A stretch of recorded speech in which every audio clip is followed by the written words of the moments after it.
joining us now in kind of a dual session. Elaine Parker, she is the Vice President of Communications for the Job Creators Network. She's also the President of the Job Creators Network Foundation. And Scott Rasmussen, the most famous pollster in the history of the earth. And you can read Scott and all his latest polls. Go to scottrasmussen.com. scottrasmussen.com. It's the first thing I put up when I get up in the morning at 3:30. I go to scottrasmussen.com. So it's a fun site. He's actually got one of the coolest sites ever because it's everything is right there and it's at your fingertips. It's very well navigated, Scott. Whoever designed this site I want to know who it is because I want to model mine after that. It's so cool. It's very interactive and really, sites matter because it's like I don't have time, but I go to you at 3:30 every day and I had, here's the latest polls. Here's Scott's comments. Here's his narrative. It's all right there. I can scroll down whenever I want, click on it, and it's neat. So it's good to have you with us and Elaine. So let's start with say good morning to you both, Scott and Elaine. Good morning. Great to be with you. With a promo like that, I'll come back all the time.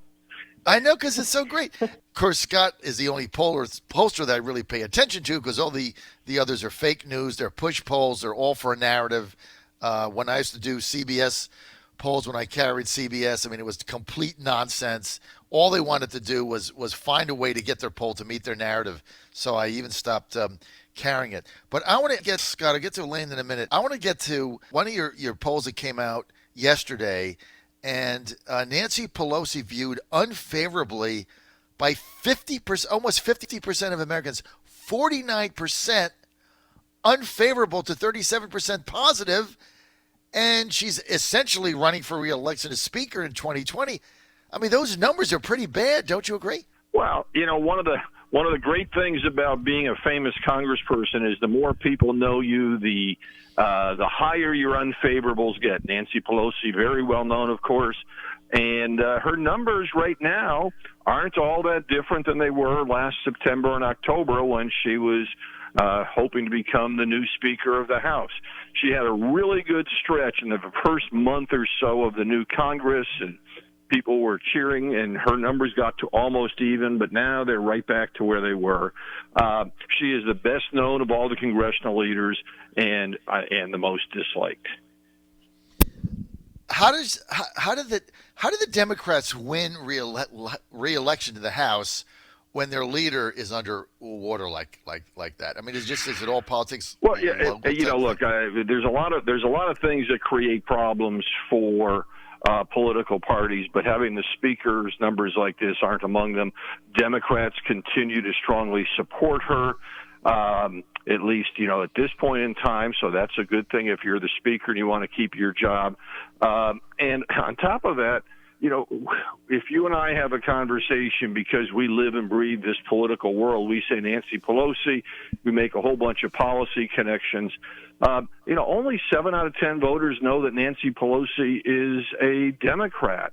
There is not the instant connection. So among those, there's a negative vibe, but this is not going to be a defining issue. The Democrats will be defined primarily by their presidential candidate in 2020. And right now, it's interesting. We talked about this last week, but the generic polls, when you put all the Dems in there, show Biden way ahead.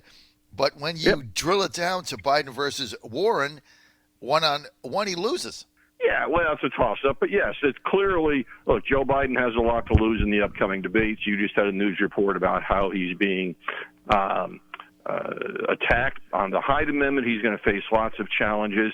And the biggest challenge will be a strong economy. If the economy continues to go well into November of 2020, that's going to be an incredibly powerful boost for President Trump. 51% of voters in our Job Creators Network poll continue to say the economy is good or excellent.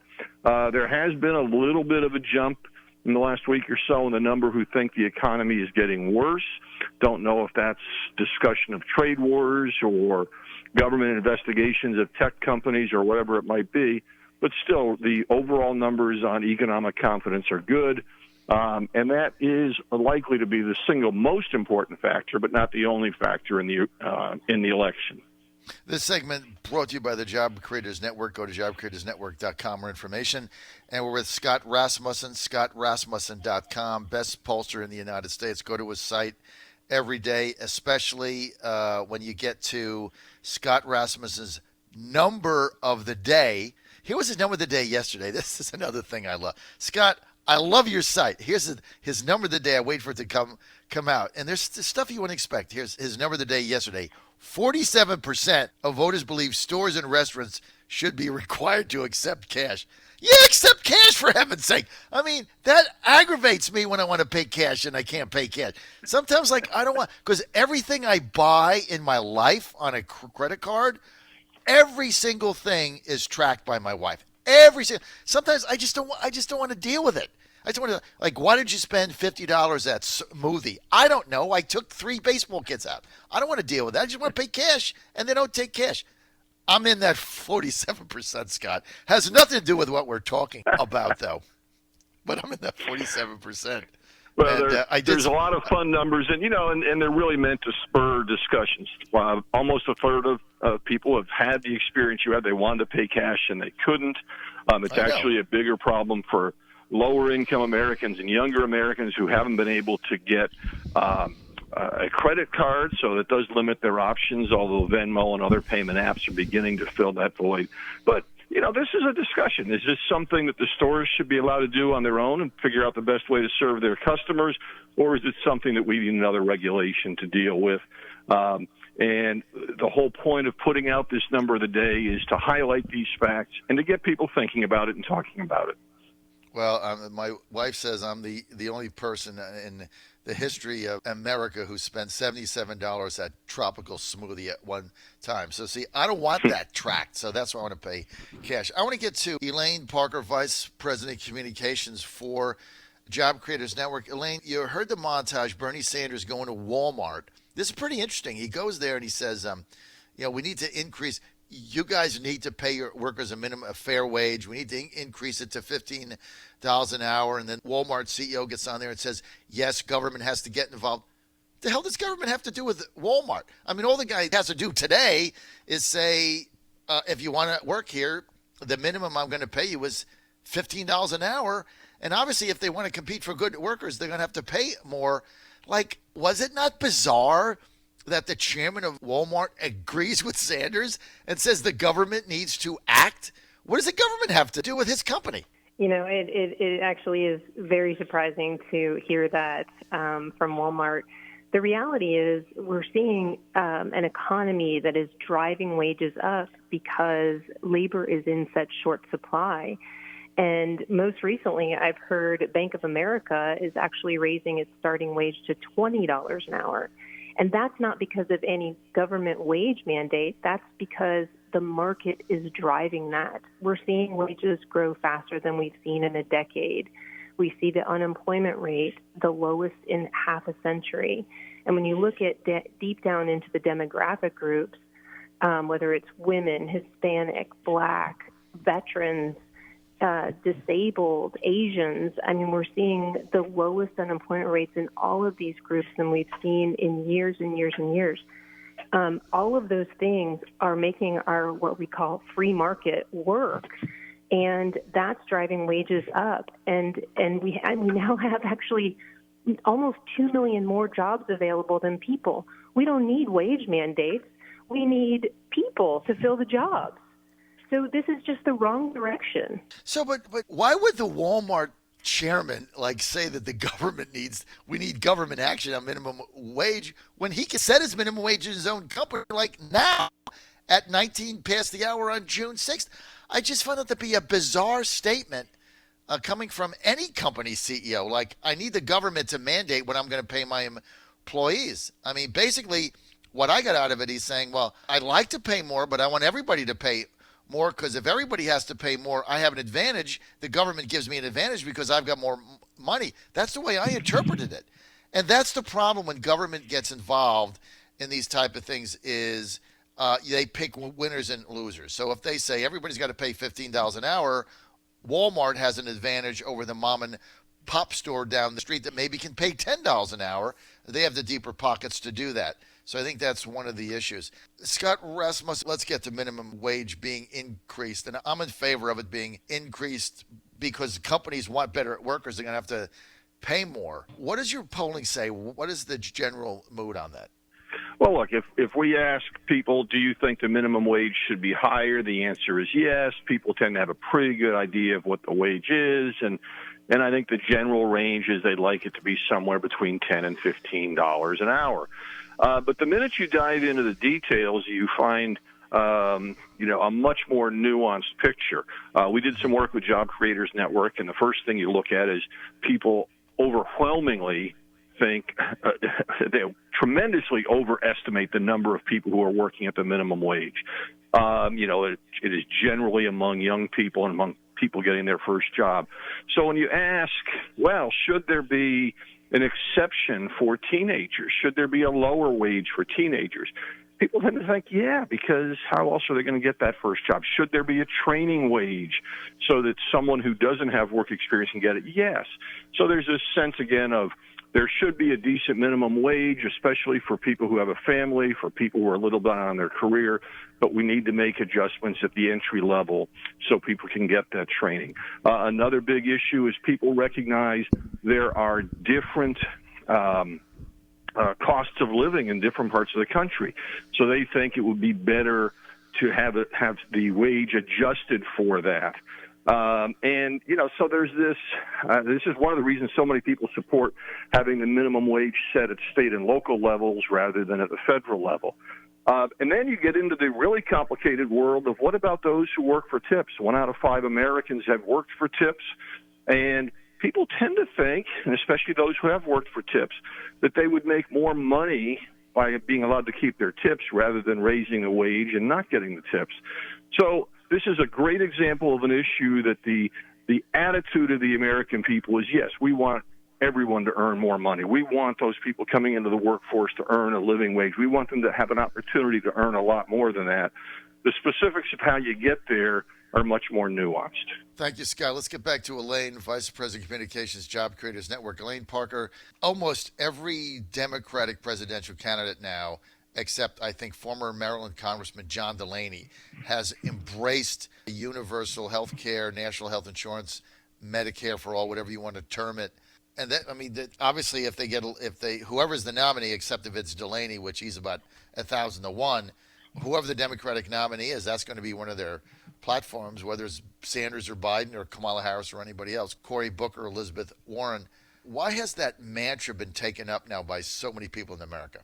It's amazing to me because what we know from looking at history and our free market system is that more choice is what brings prices down. And the proposal, the one that's most popular right now is the Medicare for All proposal. That's simply going to take away choices. I mean, Bernie Sanders has absolutely admitted that, if Medicare for All comes to fruition, and in the Sanders administration, he's going to try to make it, that private insurance will be outlawed. And so our choices are going to decrease. When Obamacare was being debated, Obama promised that, hey, if you like your doctor and your insurance plan, you can keep it. Well, 4 million people lost their insurance plan because what he said wasn't true. Well, I can promise you, under a Sanders Medicare for All plan, we're going to lose our doctors that we love, and we're going to lose our insurance plans. And when you first ask people, do you agree with a Medicare for All, it seems to be very popular.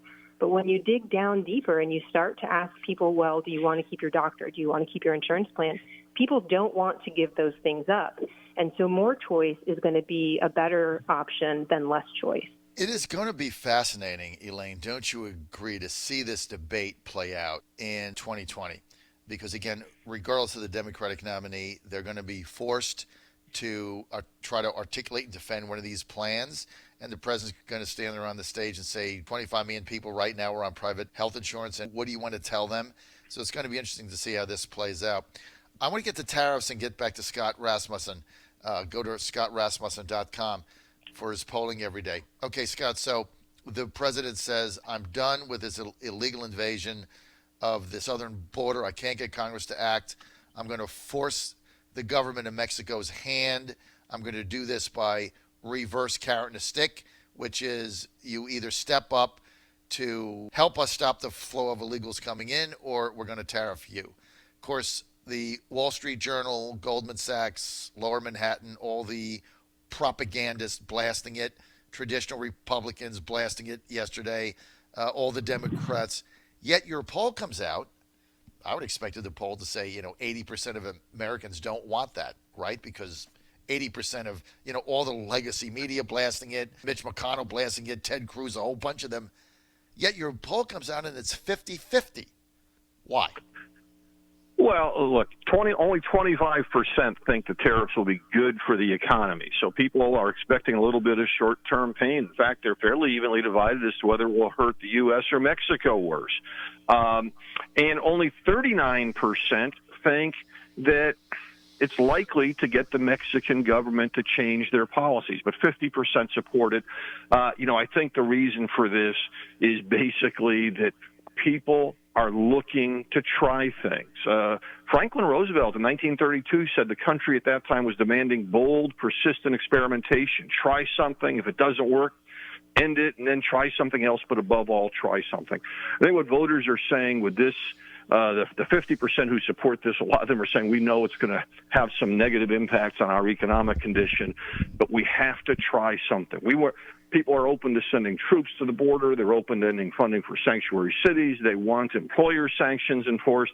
And, oh, by the way, yes, if this can do it, if this can have some positive impact, let's try that too. Now, if President Trump is able to figure out a way to get some concessions from the Mexican government without raising these tariffs, well, then he's going to be in a great position because he will have exceeded expectations. But this is my column today. It is about more than the economy. On this issue, people are saying concerns about illegal immigration are very high on our priority list. Your column today says you reference James Carville, who made the famous quote in 1992. Everybody remembers it. I remember when he said it. I remember saying to myself, yep. He said it's the economy, stupid. And that was what they based the Clinton campaign on over George Bush, that basically when he went to a store didn't know how much a quart of milk was and all that stuff if you go back then. But what you're saying in your column is it's the economy, yes, but people also concerned about the number of illegals coming into the United States now. Right. Look, 73% say the economy is very important. That's why our data from that we do with the Job Creators Network every week is so important. We're measuring that economic confidence. And if the economy is doing well and people are feeling good about their finances, that is an incumbent president's best friend. But there are issues. You and I talked about China tariffs a couple of weeks ago, the Mexico tariffs right now, where people are saying we may have to endure a little bit of what we expect to be some short-term pain because there are other goals that we have to focus on. And I think most of all, what President Trump is doing for a lot of his supporters is he is trying things. He's not a politician who says, look, I can't do this tariff thing because it'll hurt the economy. I can't do the wall because of this. I can't do this because of that.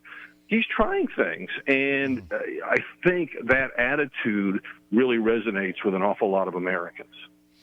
All right, Elaine Parker, Vice President Communications, Job Creators Network, and Scott Rasmussen of ScottRasmussen.com. I'm out of time. I want to thank you both for being with us.